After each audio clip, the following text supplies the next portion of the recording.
In his new book, The Heartbeat of Trees, Embracing Our Ancient Bond with Forests and Nature, Peter Wohlleben writes this: "It has been proven that wild plants can make fundamental changes to adapt to the presence of people. A case in point is the bog orchid, which grows in the cool northern woods of North America with subspecies in Scandinavia and Russia. These orchids are on the lookout for pollinators for their white blooms, but in the swampy landscapes of the north, there are few bees around. What there are in droves, as every vacationer can painfully attest, are mosquitoes. But these insects are not well known for their love of flowers. We have them pegged as nothing but annoying bloodsuckers. And here is where the bog orchid comes in. It imitates the scent of humans to signal to mosquitoes that there might be a meal available. In search of victims, the insects happen upon the flowers and intentionally pollinate. But they don't fly away completely unrewarded. Even female mosquitoes drink more than just blood. Every once in a while, they enjoy a few carbohydrates on the side, which they get from a little sip of nectar." The bog orchid imitates the scent of a human to signal to the mosquitoes. If that isn't an example of awe, I don't know what is. Awe, by definition, is a feeling of reverential respect mixed with fear or wonder, or an overwhelming feeling of reverence, admiration, fear, produced by which is grand, sublime, extremely powerful, or the like.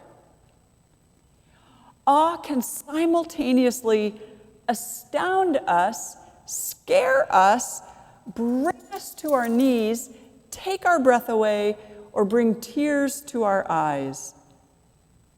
Despite the fact that awe has existed since the world has existed, we still know very little about it. On the one hand, do we need to know anything about it other than the emotion it invokes in us? On the other hand, don't we need to know why the experience of awe matters and what it does inside our brains and bodies? Knowing how awe works in us and in the world is an important part of developing a regular practice of awe. How many of you have ever seen a performance of the Cirque du Soleil, an international circus based in Canada? A few of you. Anyone who watches a performance is mesmerized by what is being done with and by human bodies, often up in the air somewhere. There's a great TED Talk by Bo Lotto, a professor of neuroscience and an author. His TED Talk is titled, "How We Experience Awe and Why It Matters." He's a researcher who studies what happens in our brains when we experience uncertainty. A good place to begin with understanding awe is with uncertainty. He claims our greatest fear, we all think it's public speaking, right? He says our greatest fear is the fear of uncertainty.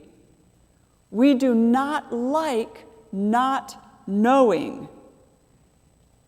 What I appreciate about his explanation is that he ties it to evolution and how we have evolved as humans.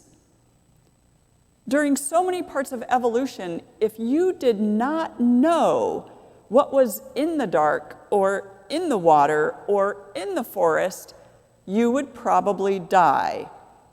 Your brain had to predict a predator in order to not be killed by it. If you didn't predict in time, you were dead. He points out that the way we predict something is by applying assumptions and then encoding bias that was useful in the past. Assuming and applying bias. That's how we calm our fears of not knowing. The assumptions we make are not always just encoded in our brains. Sometimes we project them onto the world. We see something that we don't necessarily make sense of, and then we project something we've known before. So say a friendly dog comes over to you, kind of fast, ready to greet you and say hello to you. Tag wailing, sometimes tongue out with mouth open. You project that this dog wants to eat you alive because of your past experience with a mean dog. All you can see is the mean dog. We do the same with people all the time. We want to be certain about people we're seeing. We can see their what according to how they dress or sound or act. And when they're near us and in our presence somehow, we can kind of even see their when. But we can never know their why from a distance without knowing them. So we project our biases and our assumptions from what we've experienced. We try with everything we have to reduce our uncertainty and our fear. I think this might be one of the reasons that trans and non-binary people are such targets for violence. It's people wanting to reduce their uncertainty or fear. Well, our bodies have quite a physiological and psychological response to fear or to uncertainty. And this has been studied and shown. When we feel fear or uncertainty, our immune systems start deteriorating, our brain cells begin to wither, and sometimes even die. Our brain cells. Our creativity and our intelligence decrease, and most of the time, we move quickly from fear to anger. Anger is a state of certainty, so we'd rather be angry than uncertain. And then we switch into moral judgment mode, and before we know it, we become an extreme version of ourselves, whether conservative or progressive. In certainty, we go to a place of familiarity, not to a place of newness. That's important. In the TED Talk, Lotto points out that this is a problem because the world is constantly changing. As humans, if we don't adapt, we'll die. He explains that in order to get from point A to point B, we first have to go from A to not A. We can't go directly from A to B. The not A is how we let go of biases and assumptions and then step into the place that our brains would rather avoid, which is the uncertainty or the unknown. Lotto claims that it's so essential to life that we go to that place of not A, that our brains, through evolution, have given us a solution. He says the solution is the experience of awe. So he and his researchers decided to study the experience of awe, and they did it by working with Cirque du Soleil and studying people as people watched their performances. I'm not going to go into all the details. I'm going to summarize here, but the summary is that awe is, in part, a brain state. It's when our brains switch from being in executive function mode, or what we often call left brain mode, into ideation and creative and divergent thinking and daydreaming mode, or more in what we often refer to as right brain mode. What's important about their findings is they discovered that the change in brain function is highly correlated to how people engage with the world. So when you switch into that, what we call for ease is right brain mode, when people switch into right brain mode, they are more likely to engage with the world than to disengage. So when we go into that creative and divergent thinking, we're more likely to feel connected to other people. We're more likely to help someone we don't even know, and more likely to be willing to take risks or get involved in a project or engage in justice work. That's kind of amazing.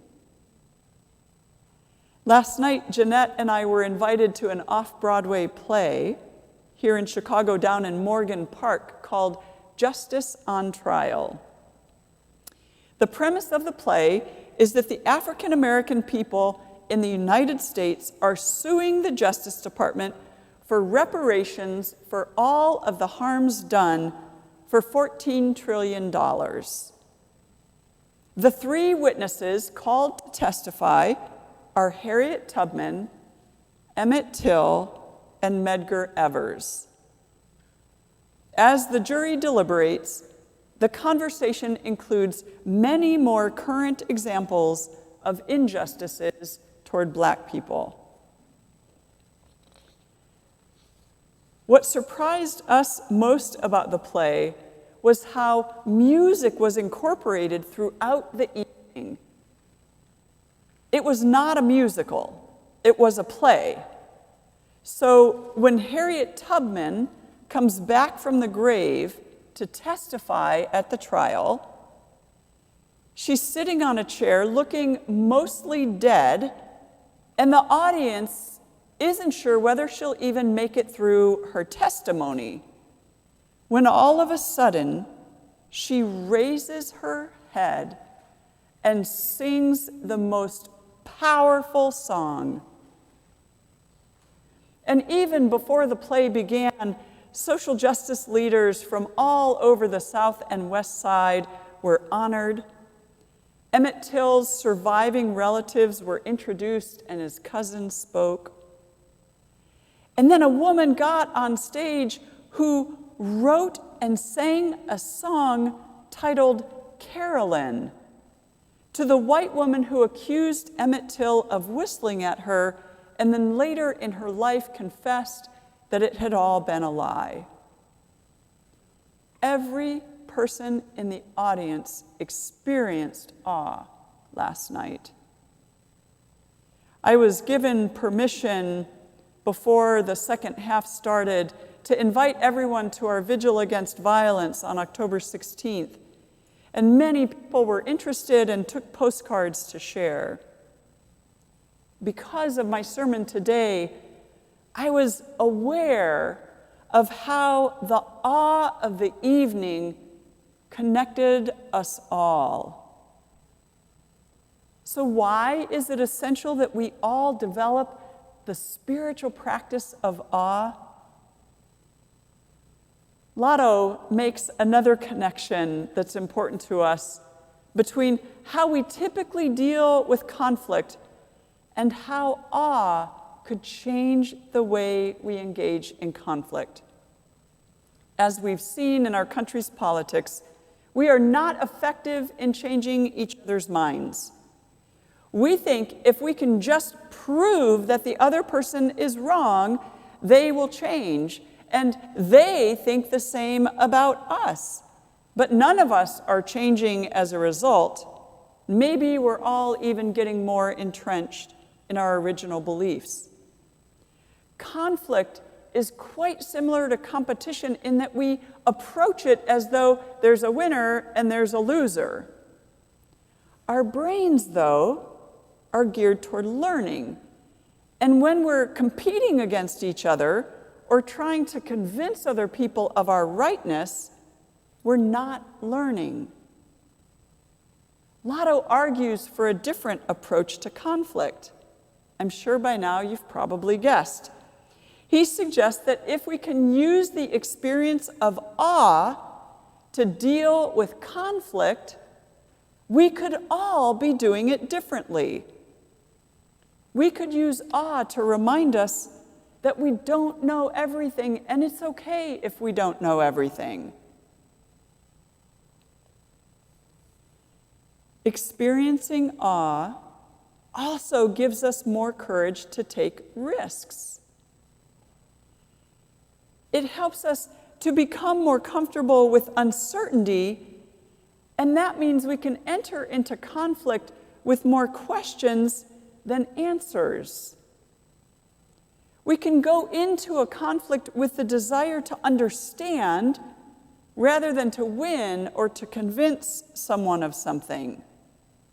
So if we can try to understand the other person's assumptions and biases, we can then begin to understand their behavior. Not necessarily agree with it, but understand. The text we read this morning from Genesis is about an experience of awe. The story of Jacob and Esau is complicated, but in these few verses, Jacob is sent away and he goes to sleep at night with a rock for a pillow and has a dream. When he wakes up the next morning, he is in awe of what he has been shown in his dream. So much so that he wakes up and he says, "Surely God is in this place." And Jacob experiences even that place as sacred because of what has happened there.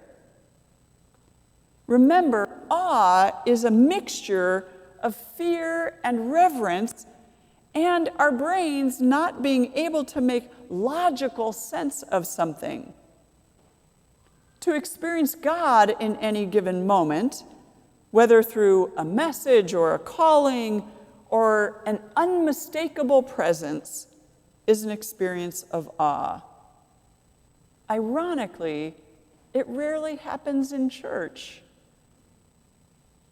Sometimes I wonder if church is simply the place we come to be grateful for, to reflect on, to be reminded of the many ways God appears in our lives. Like Jacob, when we experience awe, it is good to notice and even to say, "Surely God is in this place," or "in this person," or "in this experience." Developing a practice of awe includes noticing and then naming it. Last night, at the end of the play, the executive producer, who also wrote the play, the Reverend Dr. Chad Lawson Cooper, stood up and named what he experienced through the evening, and he said, "Something is happening here tonight. There are forces at work in this city, and we all need to work together to heal this city and every city and our country." And then his wife, who was the one who played the character of Harriet Tubman, got up on stage with him and sang, "Lift every voice and sing." And every person in the room was in awe as she sang the final line, "Let us march on till victory is won." If bog lilies can change their scent to smell like humans in order to attract mosquitoes to serve as the pollinators they need, what can we do? How can we change in order to attract the people we have identified as our enemies, people we don't think we can love, people we have canceled or written off completely? This is not how I thought this sermon would end. But after last night, I feel a renewed sense of urgency. Maybe it begins with awe. How are you at experiencing awe? When did you last feel it and experience it? And at that time, did you notice it? Did you name it? Did you feel your breath and your brain kind of scrambled? If we can develop a regular practice of awe, surely we can enter into conversation and conflict differently. I hope you'll watch Bo Lotto's TED Talk, which was so instructive for me while writing this sermon. In one scene, he shows a clip from Cirque du Soleil. Actually, I think they're in the studio with him performing, so it's not a clip. I think it's a live performance. So I want to describe it to you. There is a man hanging from the trapeze bar, and he's just hanging completely down. And the woman who has been doing all the movement with him gets to the end of his body, and while he is right side up, she is upside down. And the only place they are touching is their feet. His feet are up like this, and hers are upside down, and she is hanging from him. I mean, I know you can sort of picture it in your mind. You have to see it. It literally scrambles my brain. It is that experience of, you have got to be kidding me, which is part of awe.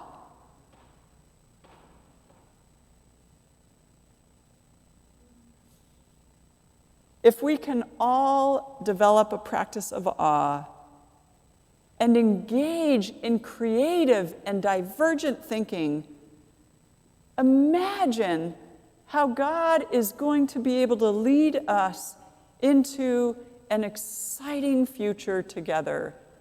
And I mean us, but I also mean us in terms of the larger community, because it's going to take all of us, not just us sitting here.